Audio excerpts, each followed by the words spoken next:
I'm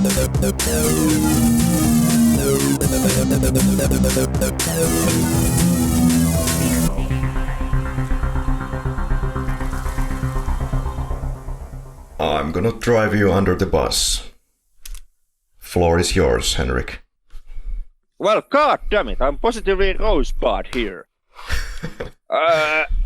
That went actually pretty weird innuendos right off the gate. Jesus Christ. Go ahead.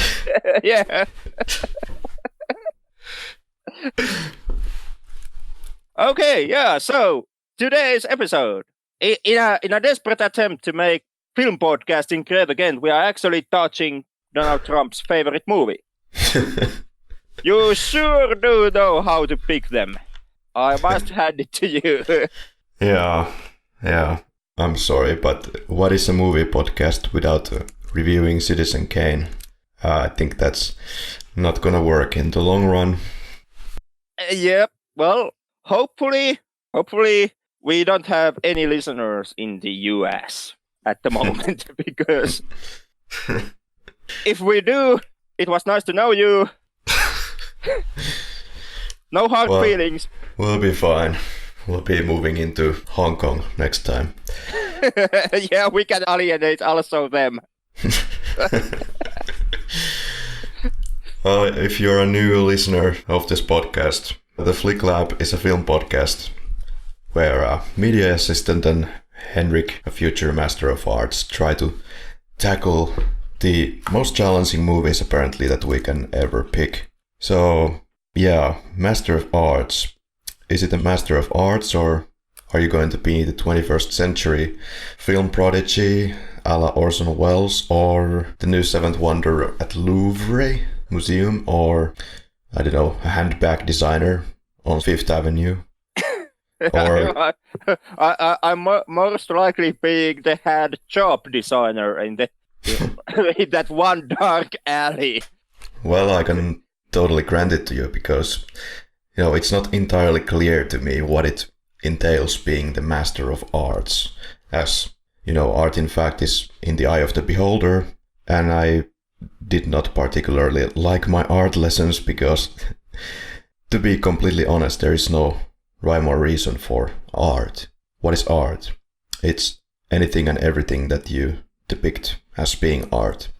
And therefore, being the master of arts is indeed, it kind of lacks solid boundaries of definition. I'm not exactly sure what Henrik would like to pursue in reality, but looks like only the sky is the limit. Sky or insanity?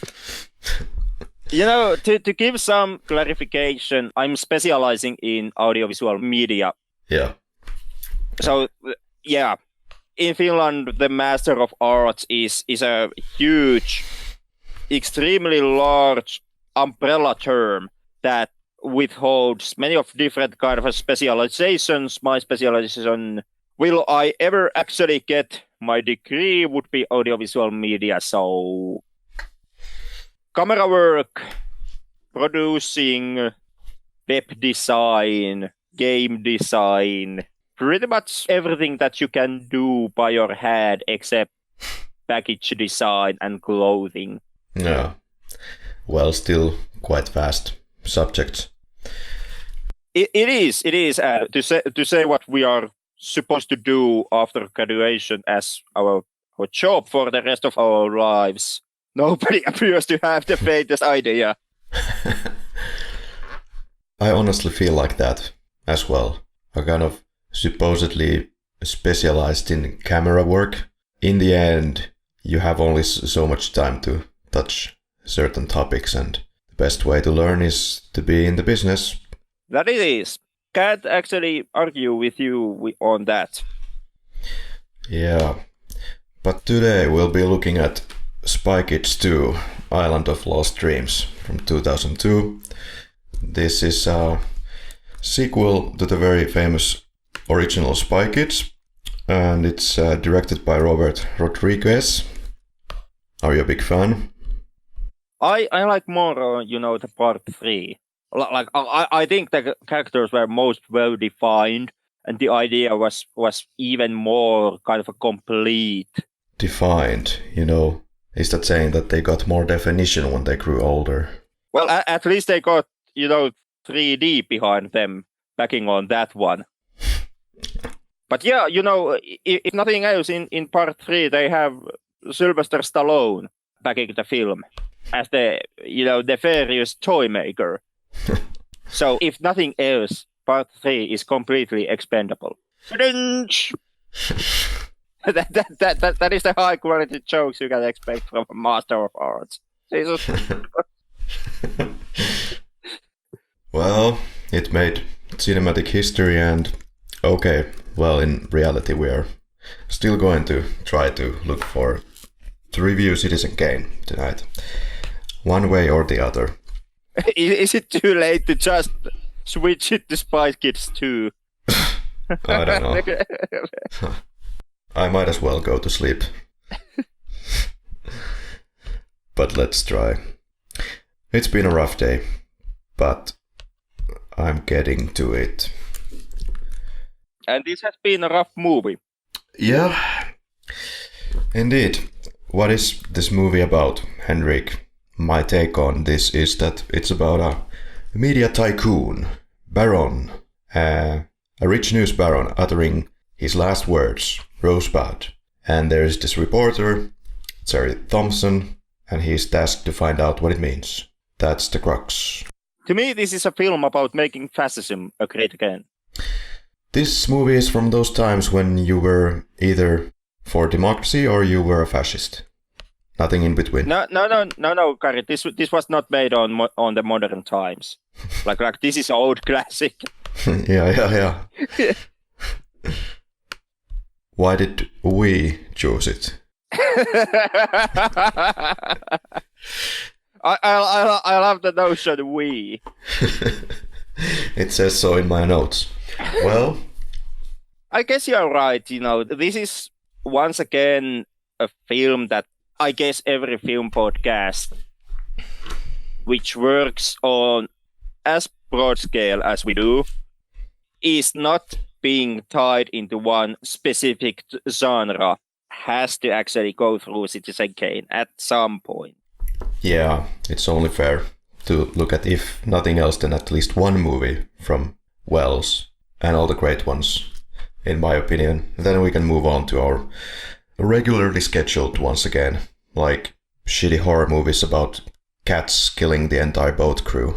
I'm still waiting that we actually do that. What's Uninvited? God damn, you know even that movie! Yeah, of course. Who could not know the movie where cat pukes out another cat and that another cat is the killer? How do you know this? It's not even available on DVD. And I was sure on one horror forum that nobody would ever know this title when they were asking for titles of horror movies that nobody has ever seen. And I said Uninvited. And immediately there's some woman saying, I saw it on VHS or something, and now it's on Amazon. Okay, well, that's news to me. Yeah, it's actually a movie that I saw when my, again, very infamous grandmother at this point rented it for us, and we watched it back in 90s when I was like 10 years old. Well, that is raising up well done, so to speak. Other amazing classics of those times include also something like Rawhead Rex.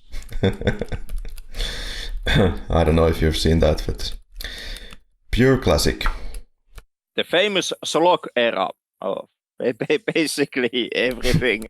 Well, I think Citizen Kane is a natural continuation from Apocalypse Now. I'm dreading even pronouncing that name at this point. But yeah, we did that, and this film has a certain connection with Orson Welles, because Orson Welles was supposed to adapt the book Heart of Darkness first to the silver screen, but there was some quite interesting idea for this Orson Welles version. It was supposed to be shot only from first-person perspective through the eyes of Orson Welles playing the main character, but it apparently was going to be $50,000 too expensive, so they scrapped it. And he was quite disappointed about the fact. And instead of this project, in fact, they jumped into Citizen Kane, the third offer that he had for the studio, and they accepted Citizen Kane. Well, it's kind of easy to see why they would be tempted with Citizen Kane. Yeah. Script-wise, this could perhaps be considered as the easiest project for Wells and for the studio. Now simply talking on how the film would look on paper. Yeah, easy choice at the time. It was current. Was that and is still a very personal drama. Yeah. Focusing on the titular character of Kane. There were two screenwriters, of course Orson Welles and Herman Mankiewicz. They both wrote their own versions of the screenplay. They used to have a lot of arguments, and finally they settled into their own locations and did two scripts, and then Welles was free because he had the creative freedom 100%. He was able to just take the script of Mankiewicz and just pick the favorite parts of that script and then do the final script. There's been a bunch of arguments around the years saying that Orson Welles was a horrible human being for kind of using Mankiewicz, and in the first place his name was not even supposed to be in the movie because Mankiewicz was hired in as a so-called script doctor. But interesting though that Mankiewicz would later on go and complain about this, that his name would not be in the movie. He should have known that from the get-go if he was hired only as a so-called script doctor. And he arguably decided to be without the credit himself. Or maybe he was being cheated in some way. Hard to say. But he raised a huge issue with this and complained and made several threats, including to go to the press to complain about it. But the issue was solved, and then RKO agreed to add his name. And finally it was settled so that he actually comes as the first name of the screenwriters.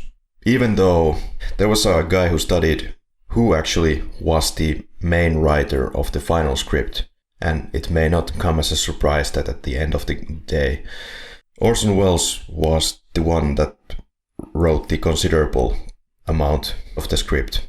Alright, what do you want to talk about next? William Randolph Hearst? Yeah. William Randolph Hearst is a real-life media tycoon or like a millionaire. Parts of his character is being added to this fictionalized character, the Citizen Kane.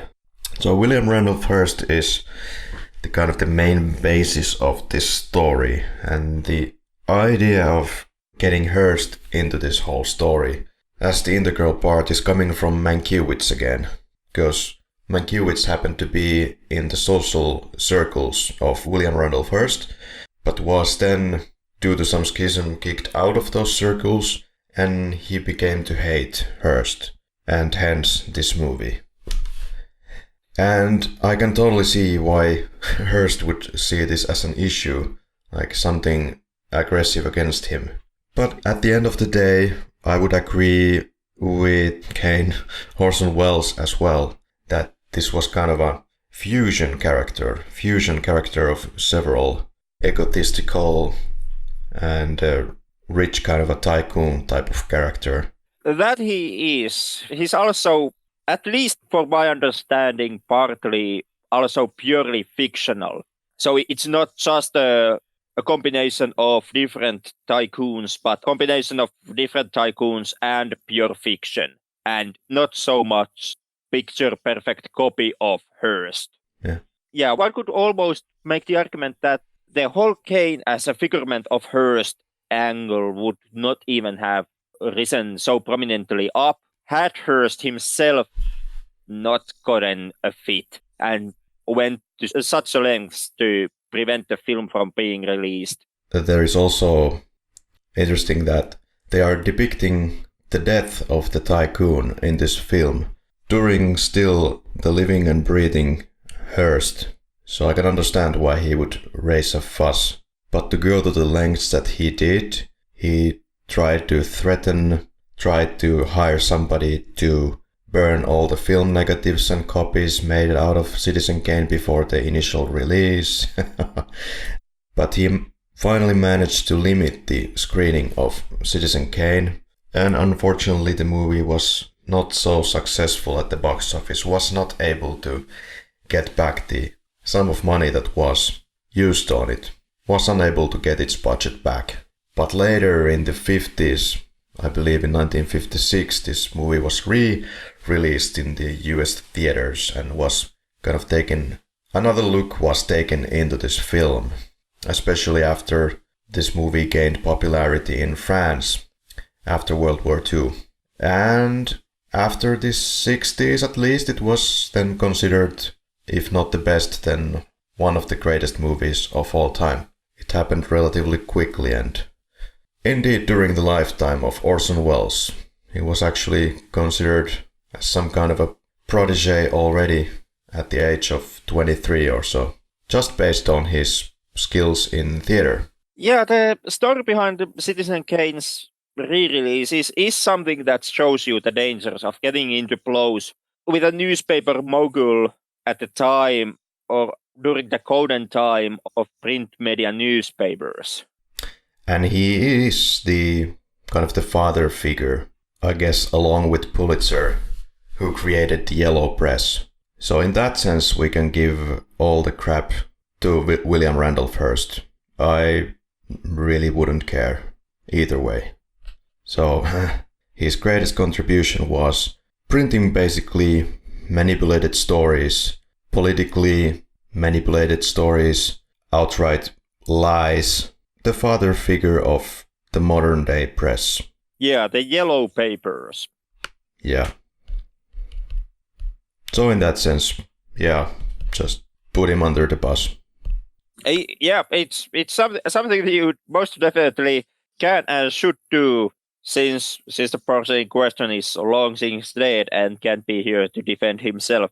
Absolutely. Absolutely. That is for what film podcasting basically is. Yeah, it's one of my strengths in this podcast. Yeah. It's one of my strengths as a human being. He was a bad money manager, a bit like the character Kane. Most of his assets were liquidated in the late 1930s, but somehow he kept on keeping the newspapers and magazines that he so dearly loved. There's a lot of parallels that you can draw with Hearst and Kane. There is, to a point, once again, to actually give some credit to Hearst.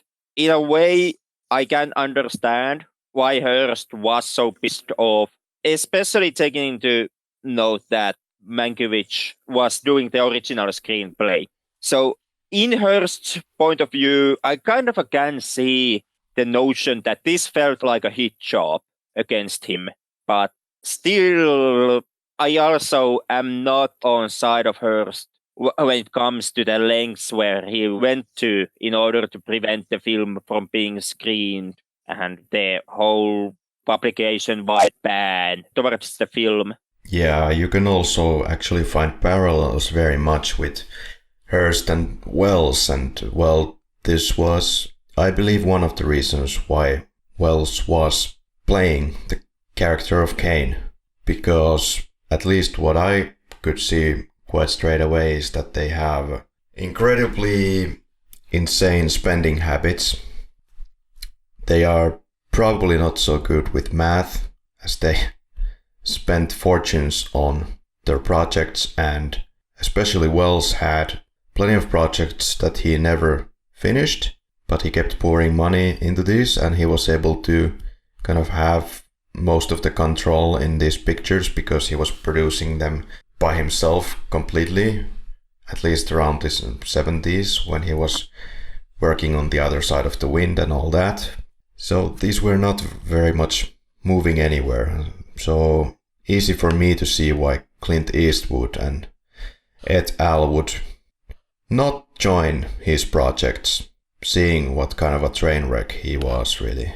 Yeah, well, throughout his film career, he was a big go or big go home type of guy. Yeah. And even though the notion does stand that it was bad business making, a lot of poor choices and Wells's downfall was maybe pretty much his own doing. Depends a little bit on which source you believe on this matter, but I still always admired Wells for his attitude, for the fact that he was willing to go to such limits for his films. He was willing to pour so much money into making them, and he was unwilling to compromise. One thing that could be said to be quite exceptional with Citizen Kane, even to this day, is the fact that he did have such a huge, basically totalitarian control of that movie.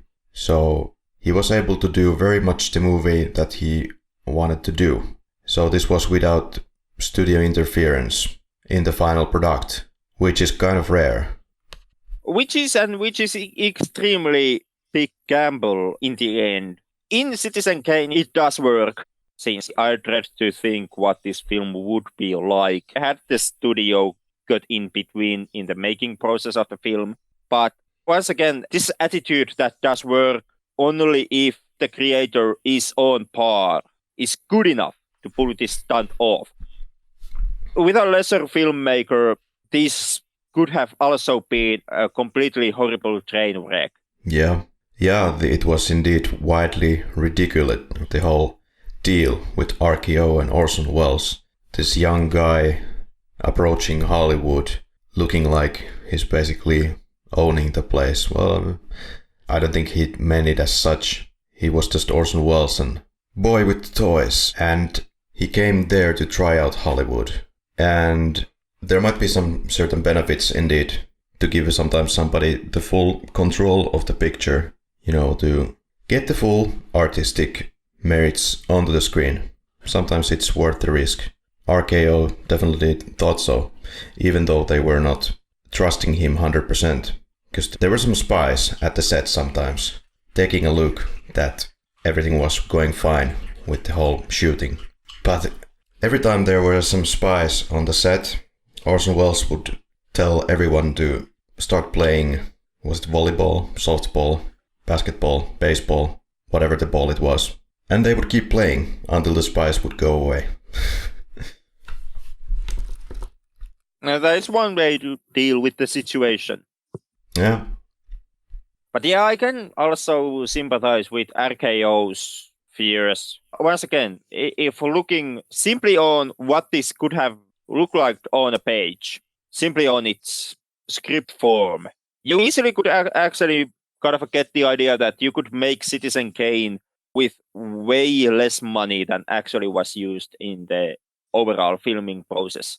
Like, the story on page is such that it would not automatically demand all the production budget and everything that was eventually built and used. One could almost say that the story of Citizen Kane could have been told simply on a stage play. Mm-hmm. So in that sense, seeing this story and then hearing how much Wells is actually putting money into making it, I can believe that actually raised some eyebrows. Oh, certainly. Young filmmaker having full control, doing all these unorthodox filming techniques, although he did have a very experienced cinematographer, Greg Toland. So what was quite astonishing for Orson Welles as well was that Greg Toland actually came to Orson Welles' office just to inform him that he wants to be at the service of Orson Welles. He wants to be used by Orson Welles. He wanted to have somebody who is kind of inexperienced, new in Hollywood, to get a fresh perspective on his working. And that's what he definitely got.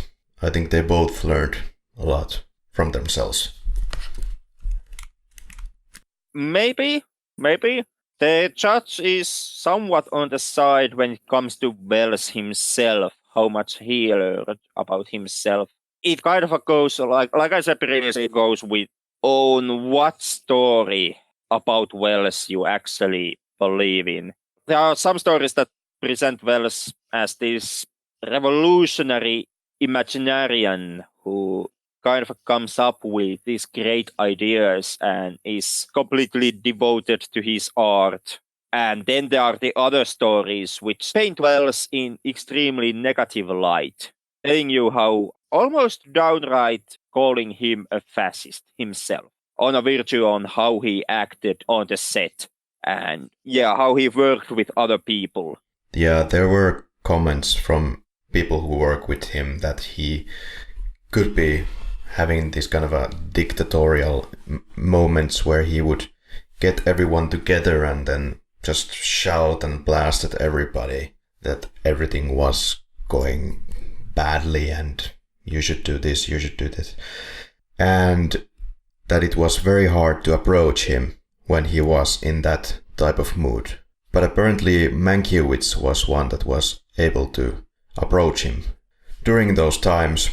Unfortunately, after this project finished, Mankiewicz also started, in addition to already hating Hearst, also started hating Wells until his dying breath because of this little problem with the screenplay credit in this film, and perhaps some other issues that we are not aware. With Wells is the sorry fact that in the end, Wells was extremely good in alienating people around and close to him. Which would explain why all the top-line actors often turned him down in the later years. And also, which has been offered as an explanation on why the attitude of Hollywood itself turned so much against Wells in the end. That curse of alienating people and also the rumors of Wells being a narcissist. Those are kind of the two key elements that often are brought up why Wells was kind of a push to the sidelines of Hollywood. Well, it could be also read as narcissist, or just the fact that in this business you just have to be quite heartless to make the project happen, especially if you're a passionate director who has perfectionist values. You just have to kind of act like a narcissist, even if you may not exactly be. And Wells was nothing if not passionate about his project and extremely driven.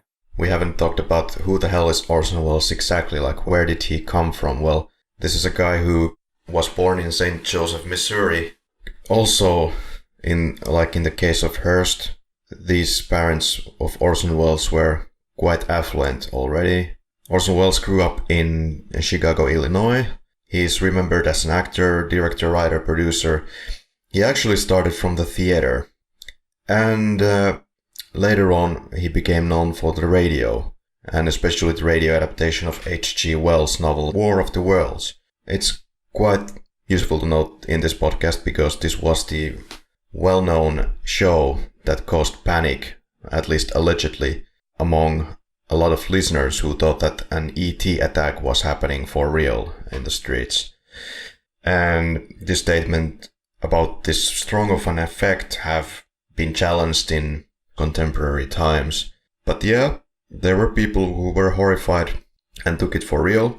And instead of destroying Orson Welles' career, it actually skyrocketed his career. And he started turning crazy money out of these. I believe at the time it must have been live radio plays. And from there on, he little by little started to get into Hollywood. He was actually not very passionate to go into Hollywood. He was given a lot of offers for at least 3 years. And then finally in 1939 he signed a deal with RKO about Citizen Kane. There was also this all-black cast called Voodoo Macbeth stage play, which he produced with his radio earnings. And he used to do that a lot. He earned a lot of money from radio, but he poured all that money into his stage play, which he was always passionate about. And this play, Voodoo Macbeth, got rave reviews, and this is when the Orson Welles hype train started to get totally out of proportions. Around when he was only 20 years old, he was kind of hailed as the prodigy. Yeah, and he was also considered to be somewhat of a genius throughout his entire career. Even though much of his fame has come later on, but still, even back on his day, Wells was a force to be reckoned with. Yep. And to add to the Hearst's disgust towards Citizen Kane, one of the major reasons for that was him assuming that the character of Susan Alexander Kane, Mrs. Kane, that she would be based on Marion Davies, which was like a longtime partner of Hearst.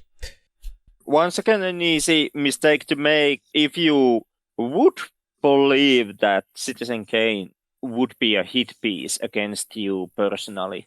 But I would totally see why he would see that. It's kind of amazing that Orson Welles always denied the linkage between the two.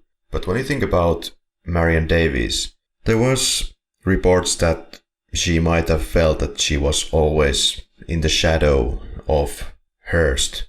Like Hearst was pouring money into Davies so that she would kind of have like a career, but that she would not have probably had a career at all if Hearst had not always been pouring money and if he would not have kept supporting Marion Davies. That it is. It's the problem kind of covering these personalities is the fact that back in the day, there was a lot of rumors going around of Wells, of Davies, of Hearst, and a lot of those rumors is something that you kind of can't say that much anymore on this day. Like we lack too much evidence, too much knowledge about what went down back in the days to actually piece together the whole truth behind the legends. Like for example, when it comes to Hearst, there was the rumor that Hearst would have, for example, shot the film producer Thomas Ince back in the 1920s on a virtue of, if I've understood this correctly, coming to believe that Davies was having too close of a relationship with Charlie Chaplin, and then Hearst would have mixed Ince with Chaplin and accidentally killed Ince. And like this is kind of one of those rumors. At least I haven't heard that there would be any evidence to support these rumors. But this is the wall that today you and me come up against. We hear these stories of something that might have actually happened back in the day, but then there is no evidence, and you kind of have to walk through all the speculation, all the theories, all the rumors when you try to piece together the complete picture of who these persons were back in the day. It's a task that I, for one, can't pull off. I don't have the funding nor the resources to study any of the persons that deeply, and I would almost make the argument that piecing together the whole truth and getting the whole picture on who these guys were is completely impossible to do nowadays. Yeah, a lot of hearsay during those times. Too much reliance on hearsay and some very few sources. But also, there, when it comes to this podcast, we're still running a weekly podcast, so we cannot jump that deep into the history. Especially noting that we are actually situated in a completely wrong goddamn country to approach the golden age of Hollywood and its rumors. All right, well, we have gone now through about an hour of this pure history, which I think is a good idea still, because there is a lot of it and you need to understand a little bit of the background to actually enjoy this movie. I would almost make the case you have to understand, well, depends on what level, because part of why Citizen Kane is considered so revolutionary as a film comes from the attitude and the reviews the film got back on its day. And so that is movie magic that is lost on today's audiences, the two of us included. Yeah, there are some questions, some points that we could kind of tackle later on related to this generational divide. As I said to Henrik previously, before we hit the recording button, I would say that this is roughly 50% of something that was current at that day and age, and 50% of something that will be valid, let's say, forever. Something that appeals to everybody, any day. It is a timeless classic. I'm always willing to give the movie that much. But I would say that no one watching this film today will ever get the actual experience that this film held back on the day when it was originally released. Like you said, maybe it is 50% that is forever lost to this generation gap that now permeates between us as film consumers and with the release date of this movie. Could be even less than that, because the appeal of this movie, at least in the technical sense, was very much a thing for the snobs to enjoy. People who understand cinema, people who understood cinema. The general movie-going audiences, I wonder if they even paid much of an attention to the use of these new techniques, or not necessarily even new techniques, but techniques that had not been seen in Hollywood probably so much before. Some techniques had been seen previously in Hollywood, but this is kind of the great first amalgamation, symbiose of all these different techniques coming together and playing a major part, especially this deep focus technique that is used like almost all the time in this film, which in like understandable language is the technique of basically having somebody in the foreground, the subject, and then having something happening in the background as well that is important to the story.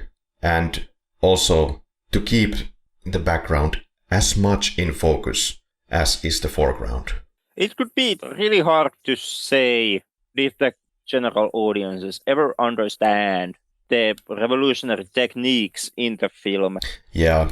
I, of course, would love to say that, yeah, of course they did. I mean, it was in front of their eyes on a big screen. Sure, they noted it, but at the same time, I myself have been a snob for so many goddamn years that, to me, the reality is kind of blurred already. Well, it's easy to see something different in this film, because they use this deep focus especially so much that you have a different perception of space than in your average movie around that time. Sure. But I think for the general audiences, the biggest appeal of this film was definitely the topicality at that time.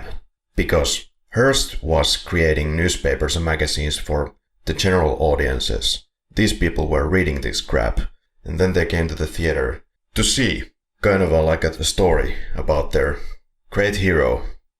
That's what drew the audiences. That's my take. And the name Wells, yes.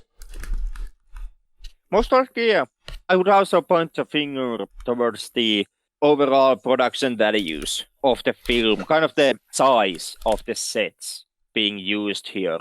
yeah, or, well, here we get to the technical aspects as well, because there's some really, actually very nice use of matte painting composited with the film. Oh god, yeah, the map paintings on this film. Yeah, wow. Like, this is the kind of effect that you would expect from, digital composition of today. But to see it in 1941, I'm not even sure how much of this matte painting was used generally in 40s, 50s, 60s to that extent that was used so nicely in this film. Maybe the most revolutionary part of this film. Maybe, at least on sense how seamlessly the paintings are connected with the actual film footage. Yeah, I didn't always notice. Sometimes it didn't even cross my mind that you could have like a billboard or neon signs that would be composited. But yeah, of course it makes sense. I have to confess that I typically, when watching Kane, I usually do not notice paintings. The only place where part of the film where I really kind of make the connection that is a matte painting is on the opening newsreel footage showing Xanadu But outside of that, the illusion just Yeah. it just completely fools me here. Yeah. And I'm someone who actually considers himself to be a film buff, so. All right, scene by scene. Well, the first note I have is about the Bengali tiger sign and the apes. There was an analysis that pointed out that this is illustrating the general neglect around this property without saying a word. And then it moves to the castle, or Xanadu, where the character Kane is having his last breaths and saying the cinematic history word, Rosebud, while he's dropping the snow globe. And that's the movie. To find out what it means, Rosebud. Yeah, right after that, the newsreel, which pretty much spoils you the entire film on plot point wise. And that's a nice storytelling technique right there, because I was actually thinking that I'm following kind of the film here, that this is not like a newsreel, but a few minutes later we realized that this is a newsreel created by a newspaper company. Yeah, the way how the narrative shifts here is really quite nice and quite ingenious on its own right. Yep. They achieve a hell of a lot of things, and they transition extremely well from one situation to the next, from Kane's death to the newsreel to the newsroom. The newsreel very nicely points out the basic plot points that you are going to see throughout the film, kind of giving you the liberty to not pay so much attention on the specific plot point, like, for example, Kane's 2 divorces, since they don't come as a new information as they happened on the film, since they are already given to you on the newsreel. And instead you can save your focus on the Kane as a person on those moments. Yeah, that's a lot of information in just a few minutes about this one person.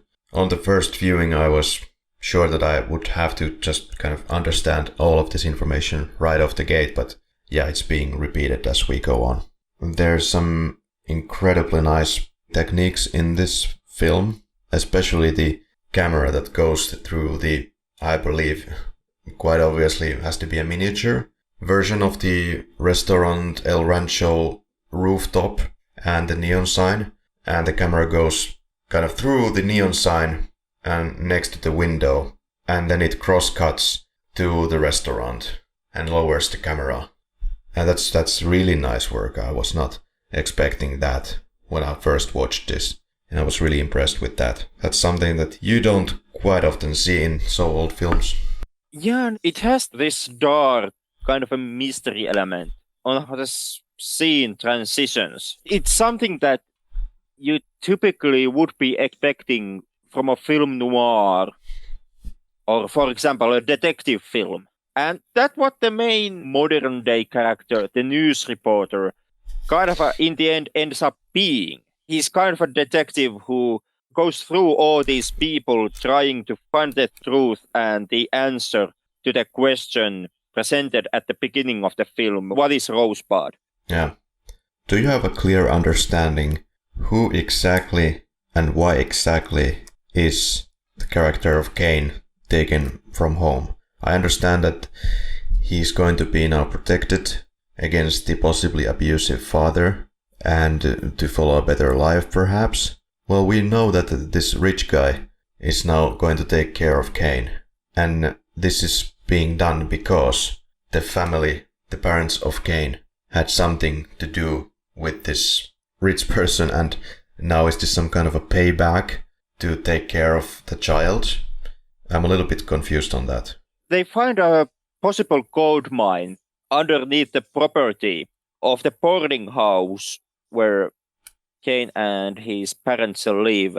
And Thatcher wants to get the gold mine to his hands, and this whole taking care of Kane and raising him and providing him with a future with better resources than his parents can give you is part of the deal. Right. And that's a great scene. When we see the young Kane taken from his house, there's again this deep focus shot where you see all the characters And the Kane is kind of the centerpiece of that shot, throwing snowballs outside. You see him in the background. It's a great shot. It is. I also love the tracking shot. Yep. Following the 3 adult characters here, when they leave the window and walk around the table. Yeah, such a pleasure to look at, yeah.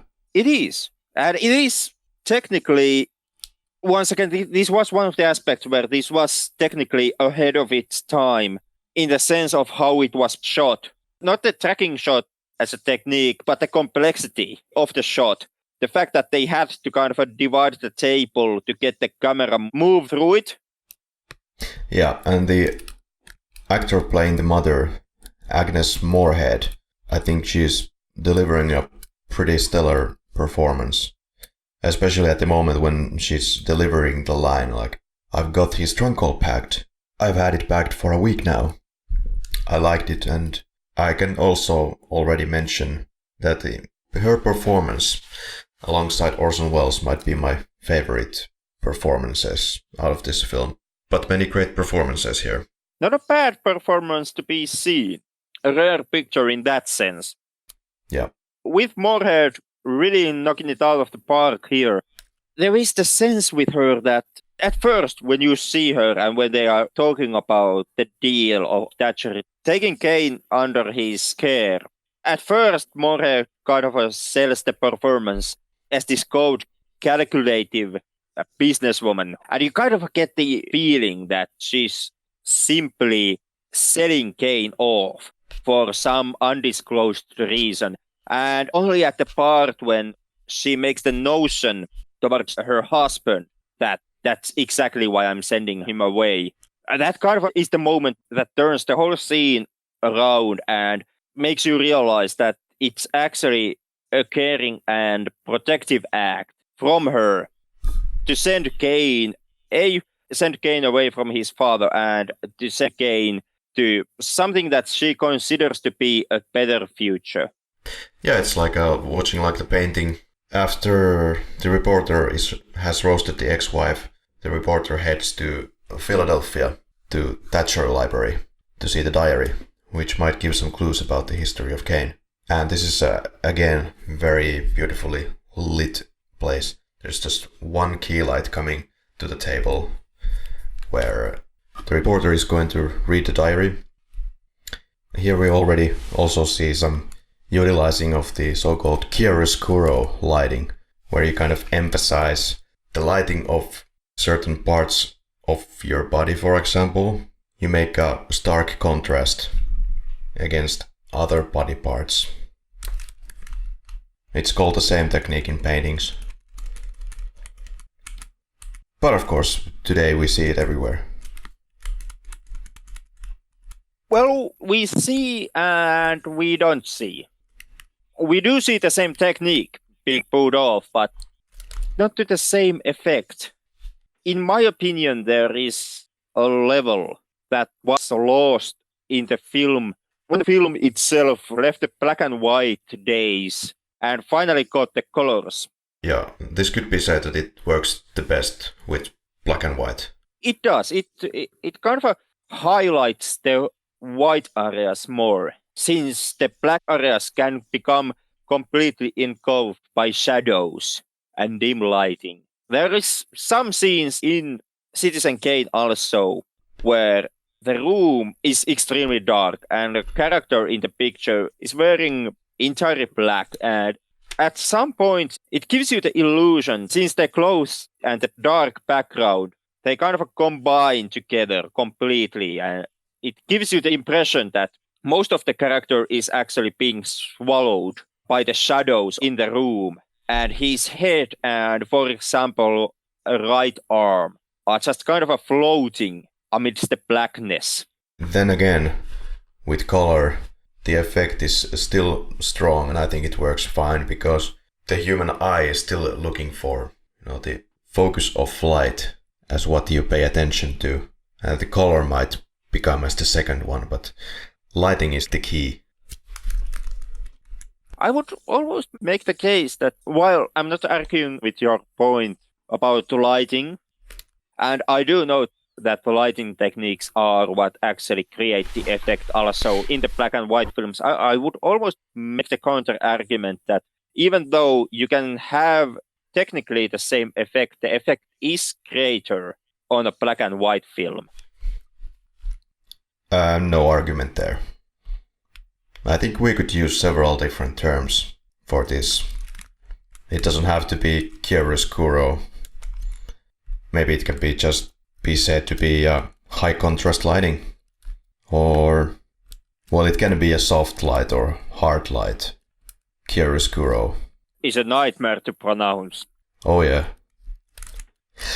Anyway, another notable scene that comes to mind is when Orson Welles, when Kane is walking towards the big windows in the office. He's in like the centerpiece of the image. He walks towards the windows. We can see the skyscrapers and the buildings out in the window. There's already been like probably billions of analysis about this, of course, that this means this and that thing. Well, it could be argued, I guess, quite easily that he is going to that window to give people the effect that he is perhaps not under control of the situation because he's looking minuscule in comparison to the huge windows and the huge space that he is occupying. At first he looks huge and he moves away and we get the sense of the vastness of the space.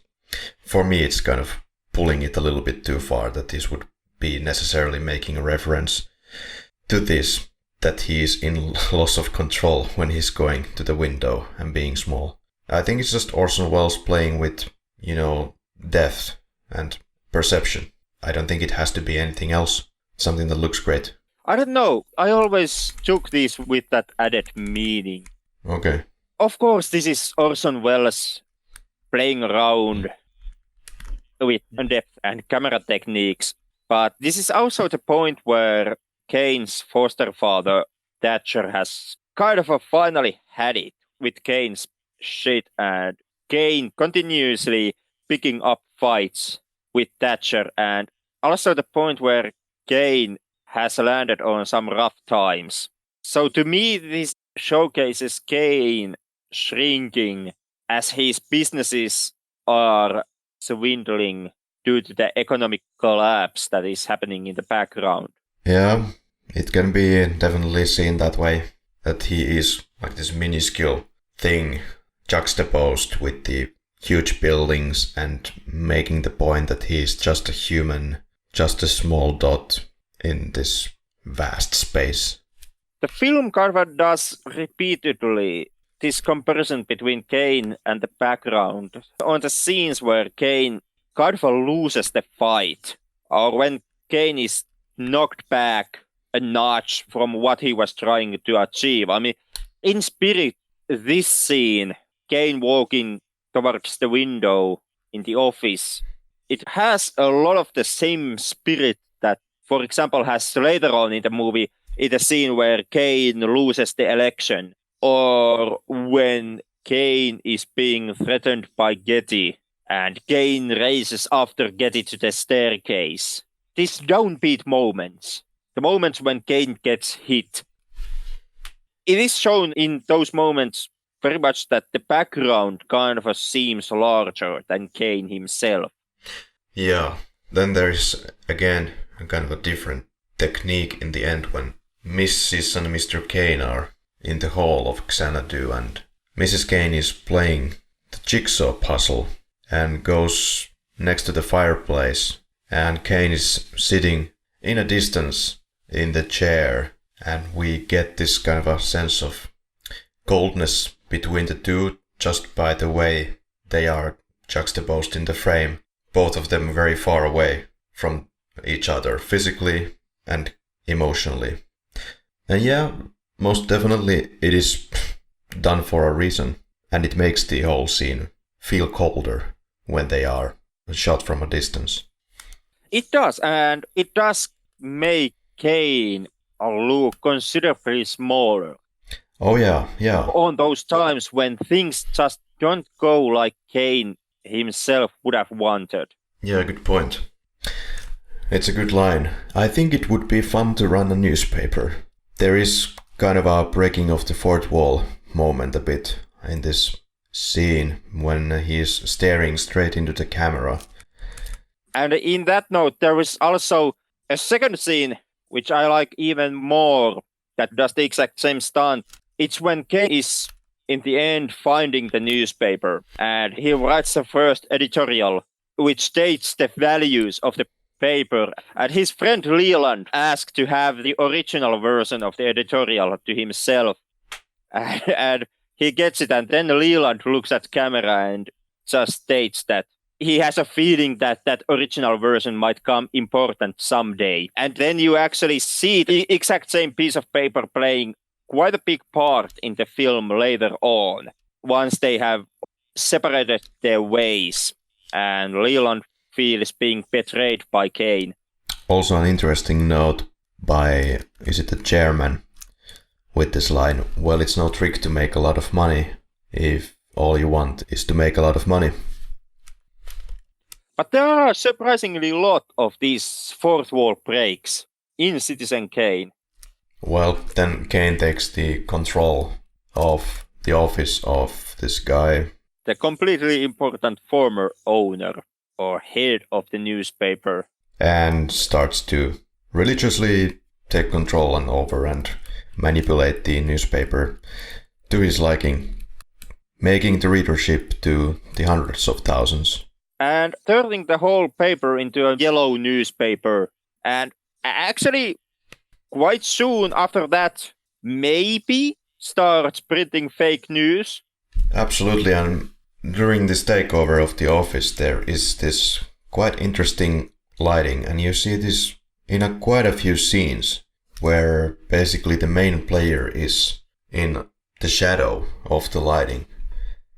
And for the life of me, I simply cannot understand this technique because, well, first of all, this character Kane is already established, we have seen his face. Why is he put into the shadow lighting of this frame? I mean, this feels like something very experimental, doesn't feel like it has a very good point when you look at it in 2019.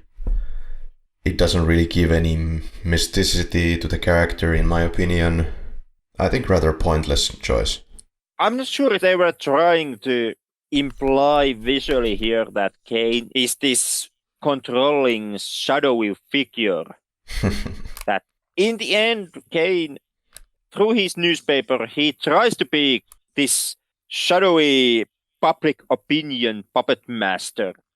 And he does succeed on that to an extent. So that might be something that they are aiming for here. Kane as a puppet master. But yeah, I'm not sure.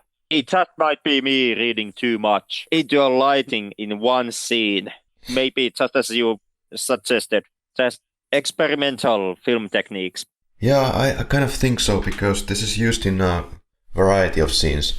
There's this scene where after the newsreel completes, they are in the dark room in the competing newspaper office, and there's just two main lights coming facing them, and the guy who is speaking, giving the instructions to the reporter, he is kept mostly in shadow as well. But yeah, and now I understand it, of course, in the sense that it's this Kane character and the competing newspaper lead. They are both kept in the same light, shadowy figures. So in that sense, it makes sense in its universe, but I don't know if it's necessary. There's also this party, kind of waging a war against Spain in the newspapers type of party, I believe, during which there are these dancing girls, and just something that I noticed also watching this movie for the first time. On the right side you have, in the front row, in the very front, this one dancing girl, and at one point she is completely out of her choreography. And you can see her getting really awkward about herself, and then gaining posture again. Then apparently this was groundbreaking because of it shows ceilings. So we don't have always still lightings in the ceilings. So they are arranged in more varied ways, in a modern cinematic ways, so we get, I guess, a heightened sense of surroundings when we also can see the ceiling. So yeah, it doesn't look like a TV soap opera. Well, it's on point, one of those filmmaking techniques that have kind of lost its marvel on the modern times. Yeah, not sure if the main point was to get to show the ceiling in all its glory, but more to kind of having the control of being able to do way more interesting shots. For example, from the low angle, which they utilized a lot here. And they also did drill a big hole to the floor to get the camera to a position where they could get the ideal shot for them. So they did take the full advantage of that idea in this film. It is one of the moments where Wells's background on stage kind of starts to show up. Big sets, big scenes, a lot of people, kind of this grandiose approach on what you show, showing the spectacle on screen. And very long shots. Yeah, the shot takes its time. Long shots, long performances. We have a lot of time to kind of enjoy the scenery, the set, all what is happening there, the fireplace, the paintings, and all the props in these quite impressive sets. So you don't get the crazy amount of close-ups all the time. No, the camera quite often leaves you space to breathe. Yep. If there's one character that is kind of unimpressive for me in this movie is the Mr. Leland character in the Huntington Memorial Hospital. Somehow, I'm not very impressed by his storytelling. This is one of the moments where it gets a little snoozy for me. Not a big problem, but not a fan of these moments. I, for some reason, quite loved Leland throughout the film. I don't know exactly why. It may be the fact that Leland is the male character in the film that most notably becomes disillusioned by Kane as the story progresses and ends up going most against Kane. Or then it might also be just that leisure swagger that the old Mr. Leland has when he's first introduced to the audience and is first time giving his account to the reporter. And I sure as fuck do love his like to good cigars. I'm also quite impressed by the makeup artistry here. In Kane's face as we see him age, maybe not the final makeup when he's around 70 years of age, but this kind of a, let's say, middle-aged Kane looks believable. And the makeup artist was not somebody who was very experienced with this type of work, so great job. The inexperience is maybe something that does show a little with the characters of Kane and Leland when they are shown at the twilight years of their lives.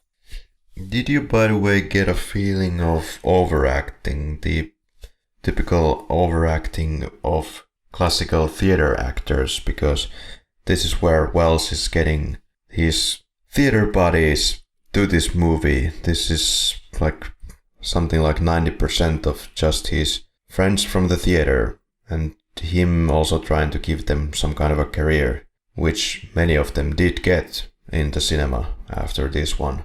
Did you have a problem with overacting? Surprisingly not, even though I was expecting to have a problem with the actors here. Same here. Citizen Kane is noted for the fact that it was a transitionary work for Wells from the stage to movies. And like you pointed out, Wells did want to use this opportunity to kind of give that chance to a lot of his friends from the theater world as well and ask a lot of his friends to take roles in Citizen Kane so that they too could kind of transition into film with Wells. I could definitely see how Orson Welles could have easily been able to kind of update the dinosauric Jurassic Hollywood system, it seems, because apparently Hollywood did not pay attention enough to the sound in the same way as they did pay attention to the images. It was all about the images apparently. But nobody was understanding before Wells that you should also get the audio landscape to support your video. And that's what we get here, the understanding of the audio as well, because Orson Welles is coming from the radio background. And the soundtrack of this film is, for its time, quite complex, with several types of sounds that they had tried to fit in with the image to see what would work the best, and elements on top of each other, stuff like that. And they do use the soundtrack as a one form of narrator or storyteller in certain parts of the film. Maybe most notably during the picnic scene at the close of the ending of the film.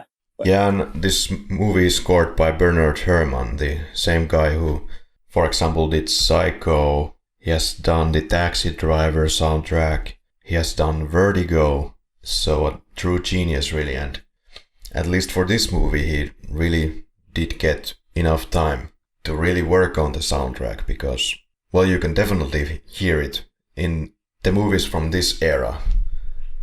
Time and time again is that the soundtrack doesn't always exactly fit the film.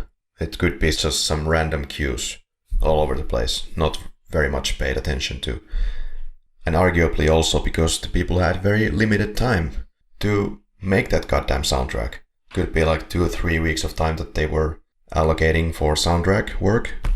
And in this case, Bernard Herrmann had 12 weeks.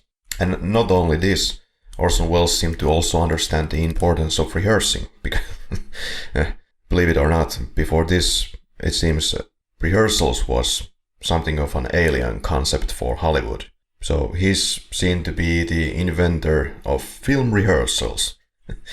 So it was uncommon or non-existent practice until Welles himself realized that this works the best if we give the actors the time to get the best out of their performance before filming.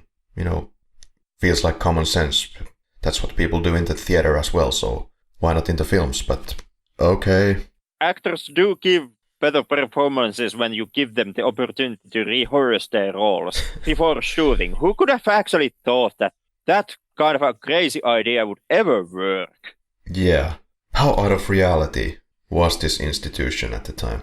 God. It's surprising that Hollywood is considered and did manage to make itself such of an institution, even though in many ways the way how it approached its own business was extremely backwards back in the day.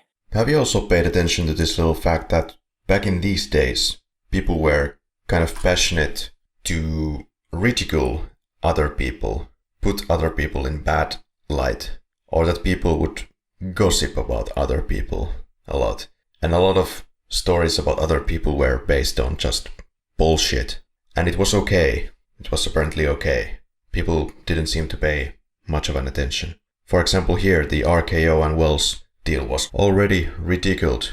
Okay, it was groundbreaking, it was different, but it was just ridiculed even before the freaking film was out. Consider that today. Would you go outright and ridicule people based on that in press? I would say that that's something that does happen extremely a lot even today. I would argue that people have learned the lessons from that to an extent. That will bite you in the ass, especially in the internet era, because you have to face the consequences. I have entirely different take on the whole subject. I would counter-argue that people have learned absolutely nothing of those business practices of those times. Just like, as I most likely am trying to point out later on this episode, have learned absolutely nothing of the movie Citizen Kane. Okay. Like, if there is something that we humans as a race are completely incapable and extremely hesitant to do, it's learning from our past mistakes. Okay. Your comment can be as valid as mine, I guess, because hard to give like solid proof for something like this. Who knows? Maybe this is one of those never-ending battles where around which we end up finding ourselves even in the later episodes. Never ending, you say? Well, when are we going to review Never Ending Story? Well, maybe never, because the episode would be never ending. Jesus God. I'm telling you that the humor in this podcast. God damn, 10 out of 10.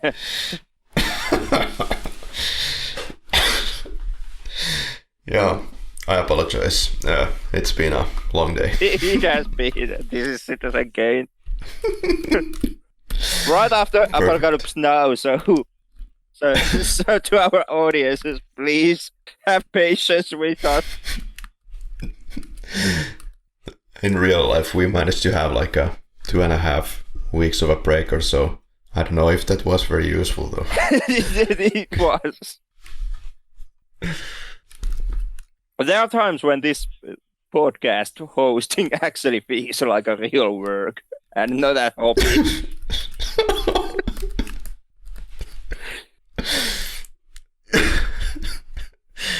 What do you expect? The movie that is titled the greatest movie ever made. There's like endless amount of material. That it is. To our defense, usually we actually take a hell of a lot more time to prepare before the recordings. But yeah, back to the film. The next kind of where we find Kane is, I guess it's the enormously famous and impressive scene of Kane now, when he gives the speech and is running for the governor. And yeah, this is also quite phenomenal filmmaking. I would say major points for Kane as a character is here he's already started to run into trouble with his first wife and has started his political ambitions before this scene by outright attacking the president himself through his newspaper, which causes Kane some considerable marital problems. But now at this point, he has already kind of made it clear that what the newspaper is to him and what this yellow journalism to which Kane himself drove the newspaper is to Kane, it's a kind of a hitting piece. It's a club that Kane can use to hit his enemies as he seems fit, and apparently he seems fit quite how the mood swings to him. After that, there is the rise of Kane as a politician himself. And I don't know if this is Kane's ambitions and Kane's dreams when it comes to himself on their fullest. If nothing else, since we already drew at the beginning of episode, we drew Trump presidency into the mix, or we drew Trump into the mix of the film. You do actually notice here also Kane kind of writing his name everywhere, extremely big letters, and this bringing himself up image-wise. He's deliberately building to himself extremely big and extremely powerful image, downright to the K sign pin on his tie. Yeah, I haven't looked at it from this angle. I have just been looking at the wonderful cinematography once again, and perhaps the most iconic and most rememberable shot from this movie when the Kane poster is in the background and Kane is standing behind the speaker's box giving the speech and waving his hand into the air. That's quite legendary. It is. It's one of the most borrowed images from the film. But yeah, when it comes to Trump, well, I can see what you're doing there. These two people are hungry for power, whatever it takes. Regardless of anything else, it doesn't matter what they are. They are both the messengers of nonsense. Yeah, they are both using populist techniques here. Yeah. Kane originally through his newspaper and now giving this almost Trump-like speech. Like there is a lot of comparisons to be found on the images and the video footage of the Trump rallies, on the crowds, on the sets, even on how Kane here speaks kind of giving these strong truths that play extremely well with the emotions of his audiences. Using sentences like, Jim Geddes has something less than a chance, and promising to, when he gets into the power, promising to bring Geddy to jail. And Yeah. it's so weird looking at these scenes today, after fake news, after lock her up, and all this rally craziness that did happen. I wonder if these were like popular techniques for Democrats also at the time. And Orson Welles himself was a lifelong Democrat, so I don't know. It's hard to say. Firstly, because I sure as fuck don't know how the political campaigning did work back on those days. No knowledge at all.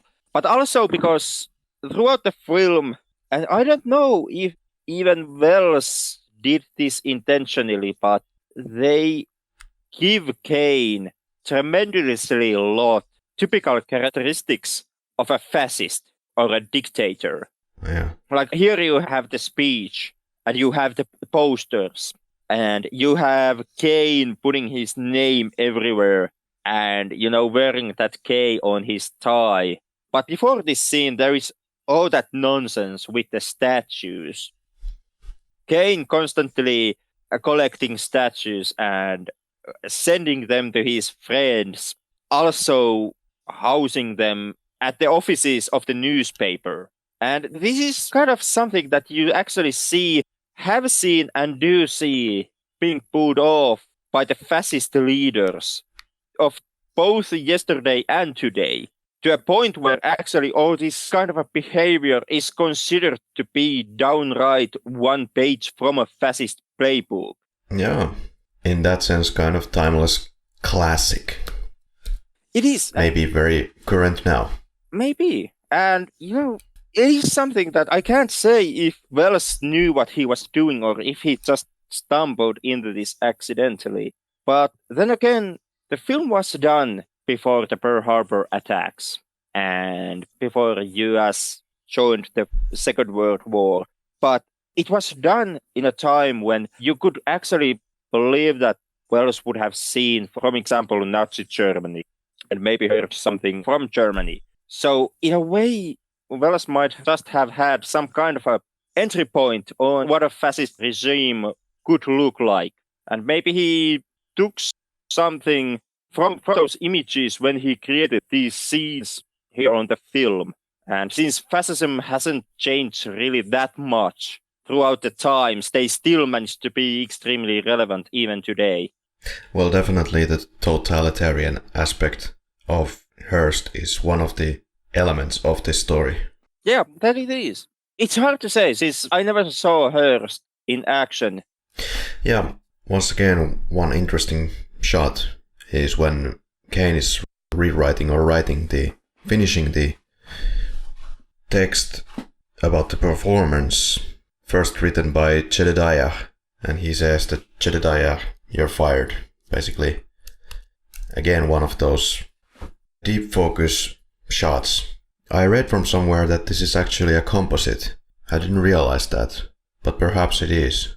When you look at the background directly behind Orson Welles, the background is slightly blurred, when again, the right side of the image is not. So maybe that's the giveaway. Kind of odd that it wouldn't need to be a composite, but I guess it was needed here.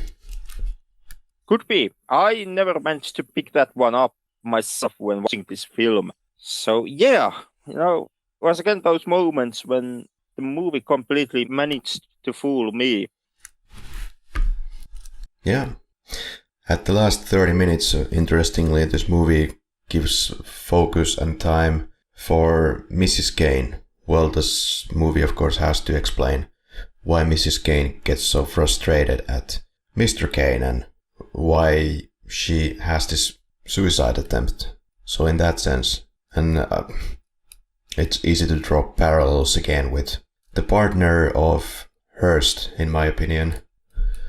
Honestly, she doesn't even sound like a very bad singer, but she's just made out to be the bad singer in this film. she doesn't have maybe the strong opera voice that you would expect. Well, she does get a hell of a lot of training from what is considered in the film to be kind of a industry expert. There is the notion that she did get the best teachers in the scene to help her with her singing, and she does have her coach with her in the performances. So yeah, sure, it does not sound that bad on the film, but at the same time, the film visually makes it perfectly clear that she's being aided throughout basically every performance she's giving. Yeah, indeed. Whatever the case might be, this control of Kane over Mrs. Kane proves to be kind of ephemeral when she tries to kill herself, and afterwards makes Kane understand fully that she is tired of being in the shadow of Kane and being told what to do as Mrs. Kane. And even at the end, Kane seems to be completely unable to understand her wishes or her suffering, and seems to be only noting his own suffering by Mrs. Kane's own self-removal from his life. The thing with Kane is that, like it's been pointed out by his ex-wife and Leland himself, Kane always was a character that simply pushed his will and his wishes onto others. Kane never actually took the time to ask others what is that they wanted and what they wanted to achieve. Instead, Kane constantly just decides that one-sidedly by himself. Decides that for his colleagues, decides that for his wife, throughout his newspaper and at the campaign work he does, he tries to decide that even for the general public. And because he one-sidedly simply pushes people to act according to his will, especially with his wives and with the character of Susan, who he built the whole opera house simply so that he could date a singer without the quotes. I guess this is the main thing that in the end makes Kane so blind and so incapable on understanding other people's, and makes him not to see the harm and hurt he's causing to others. And we have gone all the way this far in this movie. To the last sort of 15 minutes of the movie are left at this point, and we still have no single clue really hit her to what is Rosebud. But you could argue actually that you could, as an audience now, think that the Rosebud would be Mrs. Kane. It's something that he had, but does not have anymore, and will never have again, which is kind of the description of the Rosebud, or what the reporters think it could be. Something unattainable. With a Rosebud, yeah, there is a running theme, kind of with basically every character the reporter comes in contact with. They all have a story to tell, and they quite obviously, in the end, they want to tell their story. They want to tell their side. Extremely many of the characters make the notion that they actually know what Rosebud means. As we see in the final shot of the film, they all were completely oblivious on the meaning of Rosebud. Every character throughout the film who makes the notion, yeah, I know what was Rosebud, they all, in the end, are shown not to actually know what Rosebud was. Well, if you ask from Orson Welles, apparently Rosebud was the clitoris of Mr. Hurt's partner. So once again, one thing why you could understand that Mr. Hurst might have been a little angry. I didn't know that bit of the history. It kind of gives a whole new notion for the burning of Rosebud. I like the unexpected tone shift when Kane is destroying the room of Mrs. Kane. And actually Wells got hurt for real in this scene. But yeah, then we finally see a lot of these beautiful math constructions once again, and we are finally given the answer what the rosebud is. Well, since everybody has seen this movie, most likely that have been listening to us until to this point, congrats to you. Rosebud is the sled of Mr. Kane from the childhood, and the snow globe is kind of his link to this past, to his old home where he was playing with this snow sled. And that's about it.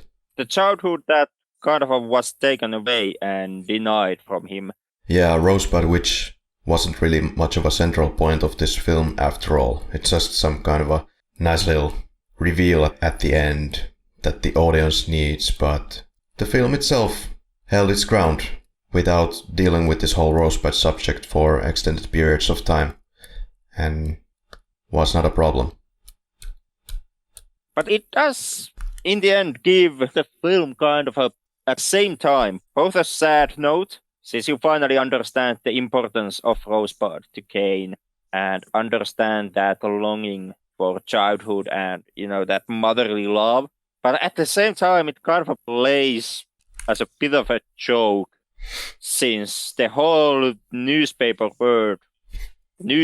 and the reporter have done all this trouble, gone all these lengths, trying to understand, trying to get to know what the Rosebud is or was, and treat the subject of Rosebud as something that would completely open Kane as a character, would explain all the questions. If you just get to Rosebud, all the answers will be revealed to you. And then on the final shots, it actually showed that all it was just one sledge. Well, the newspaper lead was actually correct all along. It turned out to be something very simple. Yep, that he was. Though he kind of, I guess, was that by sheer accident. Well, at least the audience was ready to expect something very simple, and they got it. Well, Henrik, was this film ahead of its time? And how much was it ahead of its time? Some comments say 40 years. Hard question. It's extremely hard question. But it was ahead of its time, all right? Or it was the long-needed wake-up call for the old-fashioned mechanics of Hollywood. Well, it's a wake-up call to Hollywood business-wise. I don't know, was it a wake-up call to anyone else in any shape or form? And it's hard to say. In the end, the Citizen Kane, the way I see it, the way I saw it now that I watched it for this episode, during the Lord's year of 2019, with the political climate we are currently, both as worldwide as nationwide, I see extremely a lot of comparisons. Like I already stated, with the Trump administration, but also with this global state of dialogue and global state of politics overall. And it's hard to say if this is a virtue from the film side. Like, did even Orson Welles himself know what he actually was doing when he was shooting Citizen Kane? Or is it all just a happy accident? Or is it just me reading too much into this film?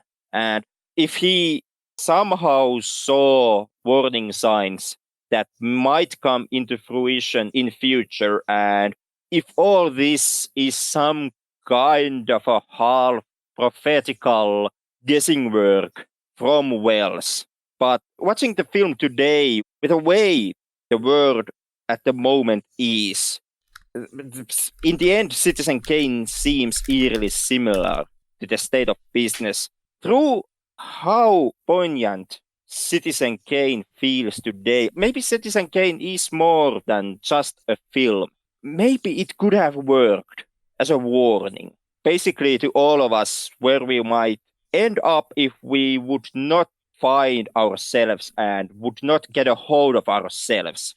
And maybe since Trump has made the notion that Citizen Kane is his favorite film of all time, maybe Citizen Kane could even work as a warning sign to Trump, where he might himself be ending up, unless he can kind of see the reasoning to change as a person. like I said, it's a weird experience. And it wholeheartedly might be that I'm just, being pretentious over here and reading way too much into Citizen Kane, but Yeah, I think it's a mixture of many things in the soup. This is done around the turn of the tide. The war was raging. The world was changing rapidly. There was the heightened sense and heightened awareness of the world during the war. There was this media mogul. There was the fact that Orson Welles was working tirelessly 16 to 18 hours, allegedly, on this film every day. And he would risk his own health too, falling some stairs and doing part of the production from a wheelchair. I think some of these things are conscious, and some of these are just something that happened by freak accident.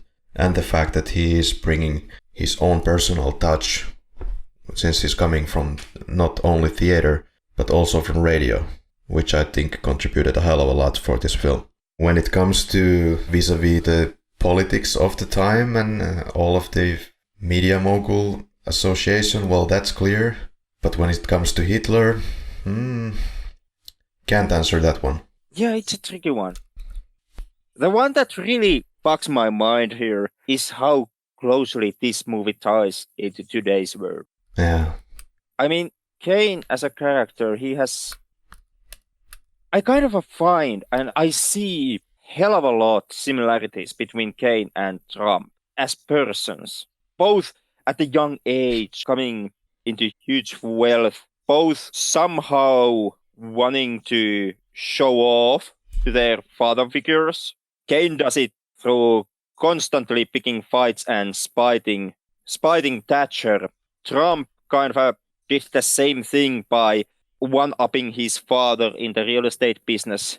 His father never managed to get a foothold of Manhattan, which was something that he really would have wanted. Manhattan is now housing Trump Tower, the crown jewel of Donald's own real estate empire. The use of politics, the fake news angle, the divorces, demand of loyalty that is constant. Yeah, so true. Yeah. We are yet to see the real downfall of him, but at least Kane's characters still could understand when things were getting awry, but I'm not sure if Trump understands that. I don't know. That moment may come. Yeah, like I said, I see that Citizen Kane, which is the favorite movie of Donald, would work as a warning side to Donald himself. Such irony. Such irony, yeah. But I also saw that Citizen Kane could have worked as a lesson to us to avoid all these pitfalls, to avoid kind of a personal demagogues. And, by that notion, it would seem that it was given to a kind of a nation and people who were too goddamn headstrong to actually take the hint when it was presented to them. And when it comes to Trump, does he take the message from Citizen Kane? Hopefully, although I'm not holding my breath here. But at the same time, I don't know. Maybe Citizen Kane could also work as a way to us to actually maybe understand Trump as a person. Quick question, have you seen John Ford's Stagecoach from 1939? I have seen it a couple of times. Okay, yeah. Most notably from TV, since my dad is somewhat of a fan of John Wayne. Yeah, so I've understood. So this is the film that was something that Orson Welles studied most extensively before he started his film career, before he started his Citizen Kane project. He watched it a total of 40 times, and I believe every time he would invite a different technician or some department lead to watch the film with him, to give him technical advice and explain the how and the why things were done. And just something interesting. It is quite interesting since Stagecoach in many ways is shot pretty differently from Citizen Kane. Yeah. Well, let's address one YouTube comment, shall we? Let's not. Quote, "This is most boring movie ever." End quote. Well, apart from leaving out the definite article there, Henrik. Is this the most boring movie ever made? Let me answer it this way. I just gave a hell of a long monologue about Citizen Kane working as a hopefully a lesson to us all, which I ended up doubting we'll ever actually truly get the lesson, so that we would not repeat the same pitfalls here that Citizen Kane shows us. My hopes on us actually getting the message just went down by 2 points.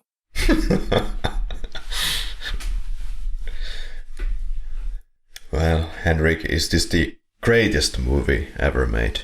That's the hardest question of the night. That is harder question than I ever ought it to be. I had seen Citizen Kane some years ago. I have seen this a few times. There has been some time since my last viewing, this episode not with counting. And back then, I had the notion that it most definitely is one of the highlights of cinema, but not necessarily the greatest movie ever made. I would not have the answer what is the greatest movie of all time, but I was thinking maybe not Citizen Kane. But then I ended up watching it for this podcast, and it's hard to say. It's still really hard to say, simply because watching it now, it was such of a weird experience. Yeah, it's always so hard to look at the old classics and then how do you say something is the greatest film ever made? You have to put it against the backdrop of all the movies before it, all the movies after it. But this is magnificent technically, of course. It's innovative, yes. At this point we have seen these techniques on the silver screen millions of times, of course, because this serves as some kind of a blueprint for everybody who has went to the film school.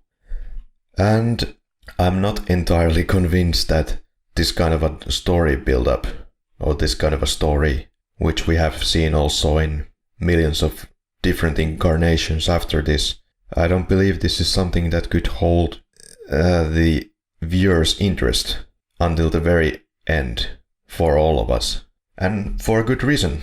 I mean, yes, this is technically marvelous, but when you think about some of the scenes, how the movie builds up, I think the story is still quite simplistic. It is. That it is. It is very simplistic story. And very predictable, I should say. Yeah, it is. It's a story of a man rising to wealth, rising to power, having faults that he cannot fix, and having a downfall as a result of those faults. It is an age-old story. Yeah. On its core. And when it comes to the cinematic techniques used, they might have been groundbreaking when this one came out, but they are not today. One thing when analyzing Citizen Kane is that we have to acknowledge that we will never get back into the day when this premiered in film theaters. We can never see the film on that perspective that those people had sitting on the theater benches, and this was a brand new thing. This is the fucking generation gap once again, and we have gotten used to, we have seen all of this done so many times. Yeah, a lot of the time I enjoy watching movies without knowing anything beforehand almost about them. So I would not spoil anything or get some kind of preconceived ideas of how this could play out. So not to disappoint myself in any way. Not even watching the reviews, which is often automatically the kind of way to shut yourself out of even starting the movie, because you will have the idea that it would probably suck. Well, that's not the problem with this movie, of course. On the contrary, also you would actually need to read a lot about this movie and the history around it before you can kind of respect it. I can say it right away. The first time I saw this film, I wasn't completely blown away. And that's only because I haven't read about the history. For example, William Hearst. And now I know. I too wasn't blown away on my first viewing. I wasn't even completely blown away after I had catch up with some of the history and I kind of understood what was going on behind the scenes of the film. Yeah. Yeah. I was blown away this Thursday when I was watching this film. So maybe Citizen Kane is not the greatest film ever made. It depends entirely how you... Here you have to decide how you're going to determine that. Yeah. Is it the greatest film of all time because it was the greatest film of all time at its time? Or do you put it against all the history of movies that we already have on our plate and compare it to that?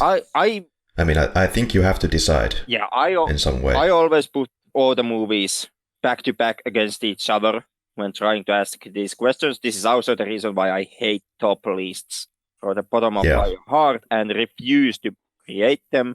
Yeah. But... So we understand the contributions of this film. We like to watch it. It's an enjoyable movie, all in all. But for me, it's not the greatest movie ever made. At least not anymore. And what the hell is the greatest movie ever made anyway? I don't know the answer. Neither do I. To me, Citizen Kane is, well, once again, coming from 2019, looking at the world as it is, looking at the state of affairs in America, around the world, looking at them in Finland, I would say Citizen Kane is extremely important film to watch. It is something that I believe could teach us so much more both from a political standpoint, but also from set of individuals on a personal level. The problem I have is that I'm extremely sure that the importance of the film I find from it today, in the end, is accidental from Wells's part and not intended. So even though I'm blown away now, I can't say that maybe is due to Wells himself. It's due to luck and set of events that have taken place during these past few years. You know, saying that Citizen Kane is the greatest movie ever made, I could make the analogy with something like cars and camels. You know, camels was the greatest transport ever made at its time. Yeah, it's fantastic, but I would still choose the car. Most of the time. Unless the terrain is not fit for car, obviously. Obviously. I was just about to point that out. There are moments when I would most definitely go with a camel. I would even say that in most cases I would go with a camel, simply because I hate driving. So, goddamn much. Do you want to tackle also this one then? What makes people not so eager to find black and white cinema? What makes people not see black and white cinema as so appealing? I guess because the language of cinema has changed so much. The black and white films, in the end, however, they work differently compared to modern day movies. And I don't only mean the fact that modern day movies may be easier to eye and they more easier can hold your attention, since you have all the colors giving your eyes something to enjoy, and you can have explosions and alien invasions and the top end of CGI and the 3D projection and all of this, but also because, for example, dialogue delivery has changed. In many ways, if you, for example, look at old film noir classics, the detective tales, those may be extremely hard for you to understand what actually is happening and how the plot is evolving, since it's kind of a colossal combination of different parts. You have to pick a hidden meaning behind a set of dialogue, and you have to remember a visual clue that you were given God knows how many minutes ago, and people say something and they mean completely different, and the story kind of deconstructs itself this way. And you don't get the explanation necessarily given to you throughout as you do in today's movies. So I would say a lot of reasons why black and white cinema no longer is sought out, and why so many of us would actually rather watch something more modern, watch a Marvel film instead of a black and white classic. Yeah, it's easy to just see black and white as a simple technical limitation, and in this day and age it's just used as a special effect for flashback purposes or anything such. Yeah, or simply to show your pretentiousness as like Coen Brothers did with Man Who Wasn't There. Movie which was shot both black and white and in color. Simply because, why the fuck not? Yeah, well, what do you think about recent attempts like Schindler's List? In a way, it works because the subject matter is so goddamn grey. I think it works extremely well. However, there is also the notion that in Schindler's List, the black and whiteness of the film is actually used kind of as a circus trick to highlight the girl in red. A bit same way, I would actually say, as Rodriguez in his Sin City films. Yeah, I have still not even watched them fully. It always kind of irritated me because of this stylistic choice. I can recommend you wholeheartedly the first one. Dame to Kill For, maybe better avoid that one. But the original, I think it was such a blast to see it. And then seeing all the amateur attempt versions all over YouTube made from Sin City. I can't stomach that pretentious shit. This is exactly the reason why I stay hell away from YouTube most of the time. Or fan products. This and the comment section. But yeah, there is a certain reason why we have documents like the Second World War in color. Because that was actually a very exciting experience, because the colors, made afterwards or not, it brings you closer to those events, and you can make a totally different connection with that era. And there is a certain distance that is built between the audience and the film when it's in black and white. There it is. I would wholeheartedly recommend black and white classics to all our listeners. There's a world of visuality that you just can't get nowadays. And it's worth experiencing. It's still worth experiencing, most definitely. And so is Citizen Kane. To answer the question if I would recommend this film. I would recommend it as well, of course. Not because the critics say so, but we can see why it's an important movie and why it's actually an enjoyable one, not just something snobby and pretentious. Actually, I don't see it as snobby and pretentious at all. No. It's just something new that is being attempted by a fresher. Yeah, I think that if you would be looking for snobby and pretentious, you should actually turn your eye towards the film podcasts that cover this film today.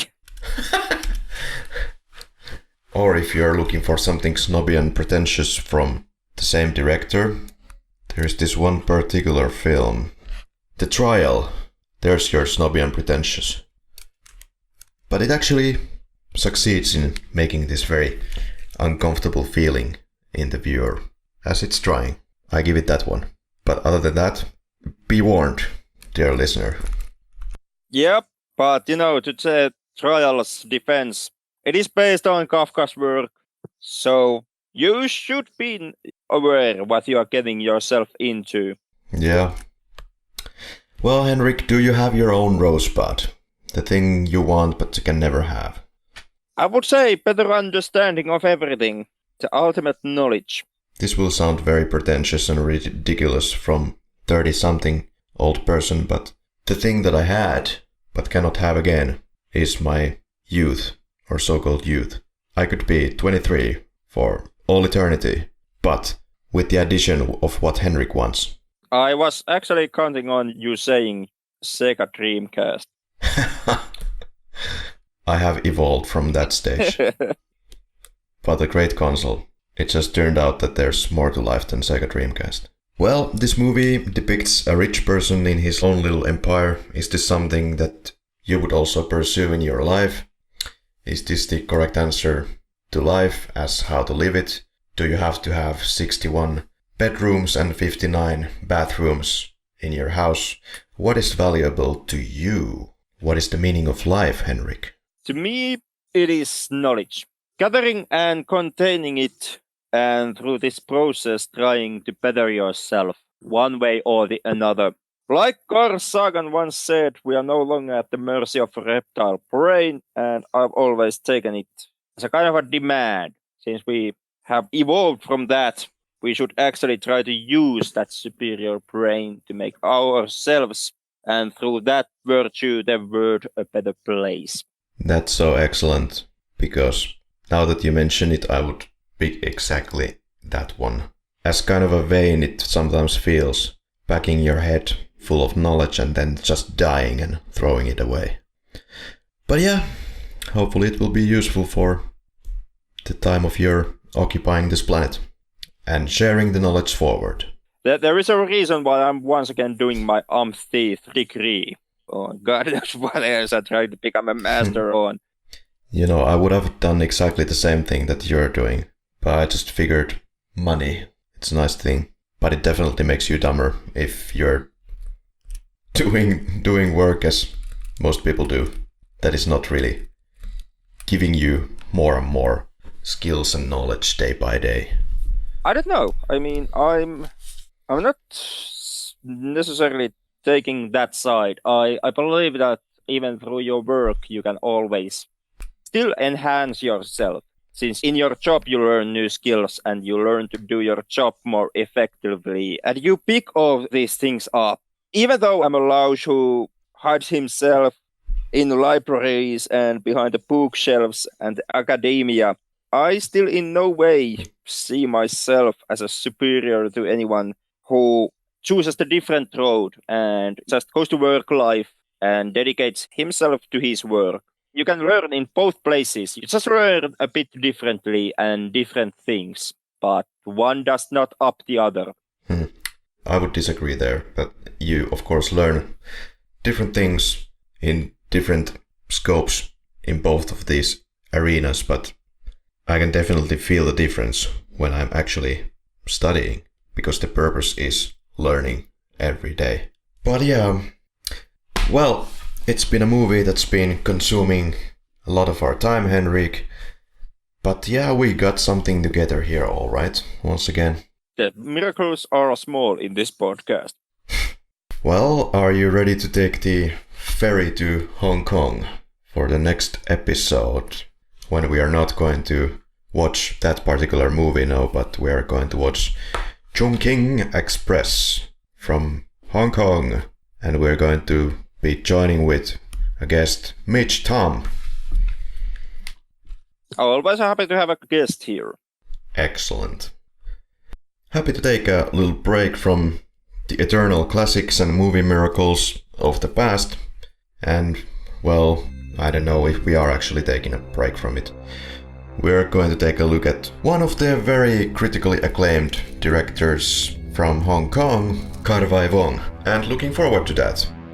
I still haven't received my copy of the film, so we're still trying to figure that one out, if we're going to watch it at all, but sooner than later, dear listeners. I guess I have to dig my copy out of my storages. Oh, you do have it? Oh yeah, definitely. Huge fan. Oh, this has been the Flick Lab, and what an episode. I need to take a big nap at this point, then continue my monotonous labor in the morning. Until the very next time. Absolutely.